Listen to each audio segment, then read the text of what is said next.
Hello, marketing mavens and brand builders. Welcome back to No Money Marketing Podcast, where we unlock the secrets of high impact, low cost marketing. I'm your host, Jessie Paul, the author of two books on this topic.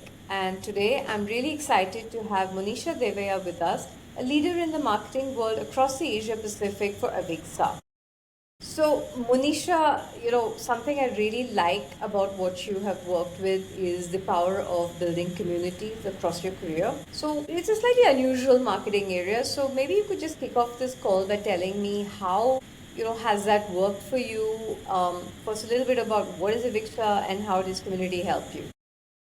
First of all, thank you, Jesse, for it's an honor to be part of the series. For those who are not very familiar with AVIXA, AVIXA is Audio, Visual and Integrated Experience Association. So basically, we serve as an industry trade organization dedicated for professionals in the audiovisual industry. Coming to your question about the community building efforts at AVIXA, so basically, just after the pandemic, we decided to have a community or a network-based platform to facilitate connection and networking for professionals who attend our trade shows all over the world. Throughout, the entire calendar year, we have events, but there is no other way that people connect with each other after the events. So this is when AVIXA Exchange actually sort of was created, and when I say we, a group of marketers and community managers across all the regions at AVIXA, we work with our regional teams, work with regional, professionals to actually facilitate and build this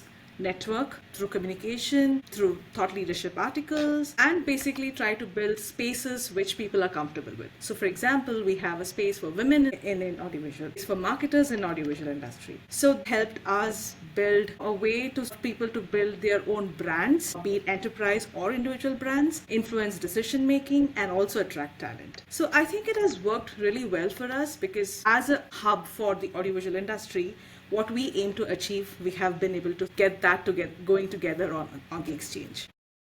If it's working, right? And I really like the idea of community because I think that relationships finally is what matters, and a community helps us with building that. And once you have a community, you're not forever. So, my next question is actually a little bit connected to that, which is you and I were both in Wipro, and as you know, we were very, very frugal then. Yeah. Curious, I think, what, 15 odd years later, are you following any frugal marketing techniques? Has anything worked for you? Yeah, I think over the years, I've only seen that the marketing budgets have shrunk further. I mean, I'm like, even before I create the budget for the year, I realized within the first quarter, oh, I don't have any more money to spend for the rest of the year. So frugal marketing, I think inherently we're trying to work towards, more content marketing in a smart way. So it's not just about getting a whole bunch of writers to just do a lot of SEO work. It's also about getting user generated content, high quality content. And while at AVIXA, I think we are looking at content as one of the key drivers. We also have events and other in-person and virtual events that actually help us build a community, which again generates content. And I'll also come to that a little later, where we are using influencers to actually build this whole community. So I think frugal marketing techniques with technology and with the necessity to sort of innovate and have more ways to connect with our audience will always be something that marketers will continue to work towards. How are you using influencers? Yeah, so that's very interesting because after we launched Exchange, we realized that there's a lot of content that needs to come from the community itself, from the industry itself. So what I started off as an advocacy program at AVIXA. We started very small in two regions, in the APAC and in Latin America. As you know, we are like quite good at social media, right? People like to write articles in these two regions. So it started off small with a bunch of advocates from different parts of Asia Pacific, and now it has kind of grown into a full-fledged program where we have advocates who talk about the topics in the industry. They talk about certification, how AV is an attractive career for people joining this industry. And I think the whole point is it not just supports their career prospects or their personal brand, but it also helps people sort of connect to what is happening in the industry. They share case studies, some of the projects that they've done. It's basically a continuous learning opportunity. And the results of which is quite interesting because it recently sort of culminated in an in-person event at Barcelona where we had advocates from all around the world come together in a panel discussion and then talk about how advocacy has helped them reach the industry and build their brand as well. So it's come a full circle, and I'm really excited about how this whole initiative will grow and build a more robust program around this.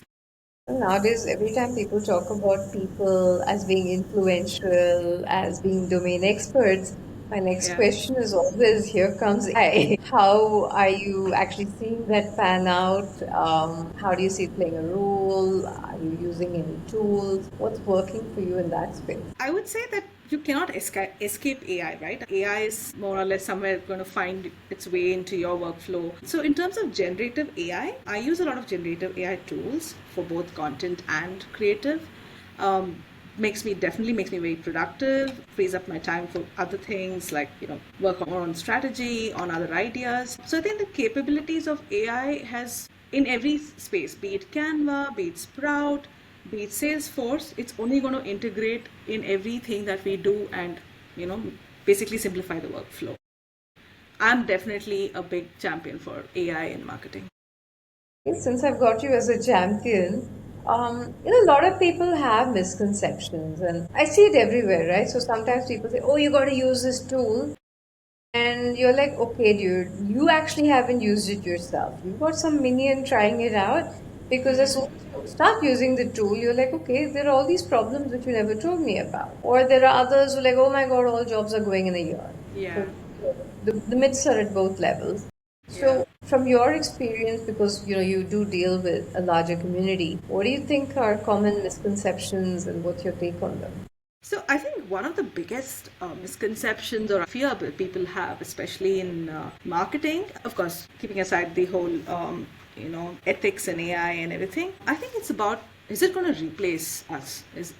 Would AI replace marketers? But I think a fundamental thing that AI cannot do is bring creativity to life, in the sense that marketers are creative people, we are storytellers, but AI cannot really get the nuances of human behavior and the cultural context.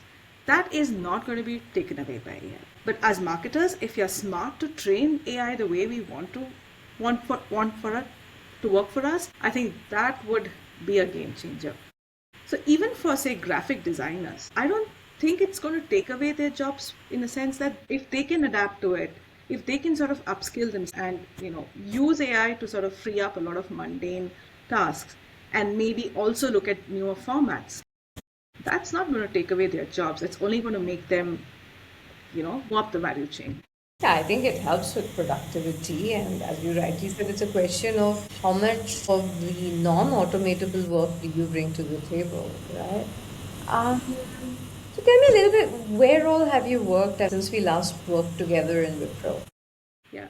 So I think it's been an interesting journey from Wipro. I sort of dove right into audio. Very exciting, only because I just love music. I thought I'm going to hang out with very cool DJs and musicians, which I did for a good 5 years. So yes, and then I was sort of an independent consultant for a bit. And then I was heading marketing for a building materials company.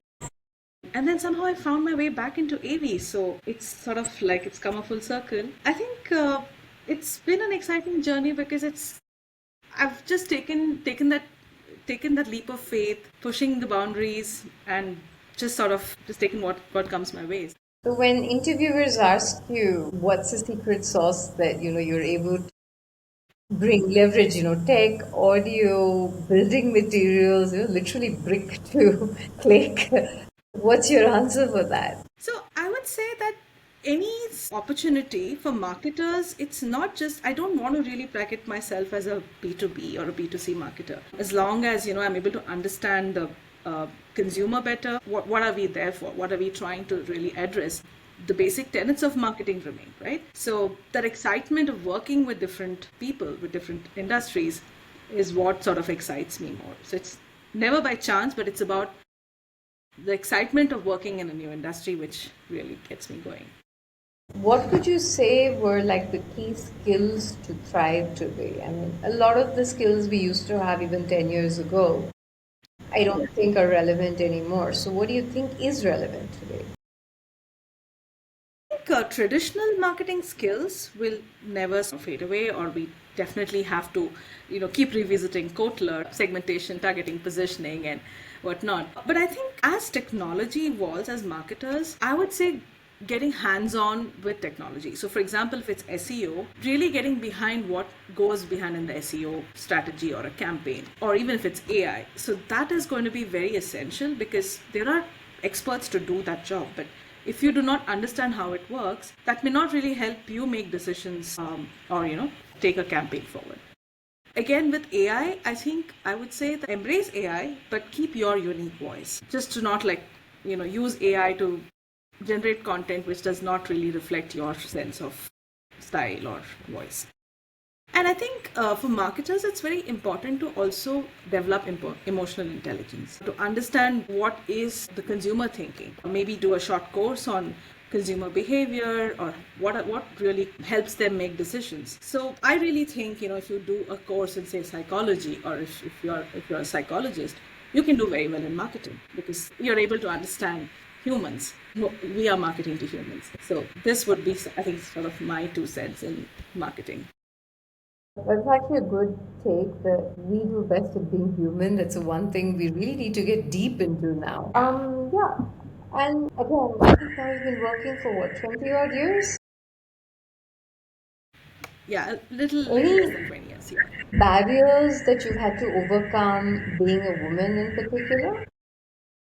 I think I would say there were opportunities. If you can traditionally call it a barrier, it was always about taking that break in my career, and then also sort of working in a very predominantly male dominated industry where, yeah, there is a bit of mansplaining happening on, hey, this is this cable and this is, what this does. And also at some point, the imposter syndrome. So these, I would say, were some of the things that I really had to get over and sort of. Did you have any role models? Did they change your approach to leadership marketing? And they don't have to be women.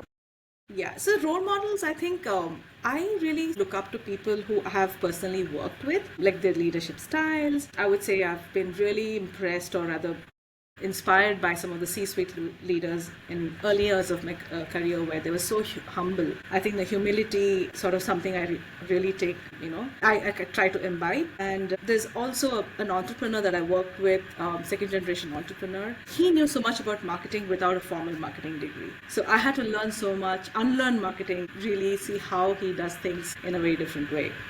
I also have very huge respect for marketing leaders who have gone on the uncharted space, like, for example, started consulting, marketing, fractional CMO as a term that we sort of come across, helping social enterprises while you're still doing marketing, and also probably working in the sustainability space. Yeah, so these leaders and colleagues in marketing, I think I really look up to them as role models.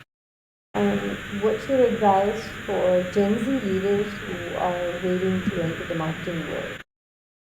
I think I would just say that be agile, be authentic, and as you take, your steps in marketing and you go up the ladder, maybe find your Ikigai. I mean, I'm just at the risk of sounding very, sort of. It is very important for marketers to find.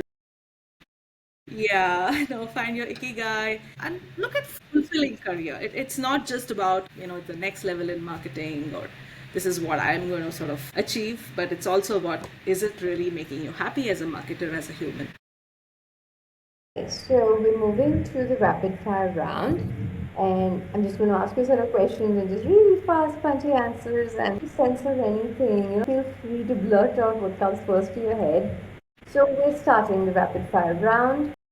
If you could have coffee with any one marketing guru, who would it be? I think it'll be Simon Sinek. What's one trend in marketing that's wildly underrated?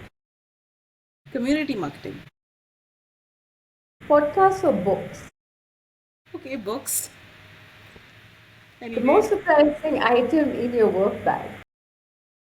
okay, I think it's the loop earplugs, because I like to cut out the noise when I'm traveling or whenever I'm in a crowded space. Yeah. One word to describe your marketing philosophy? Empathy. So, thanks so much, Monisha. You've been great. Got a lot of marketing gems. And thanks also to our sponsors and our production crew as well. And yeah, and we are going to continue to talk to various experts to spice up their marketing strategies. So, thanks again, Monisha.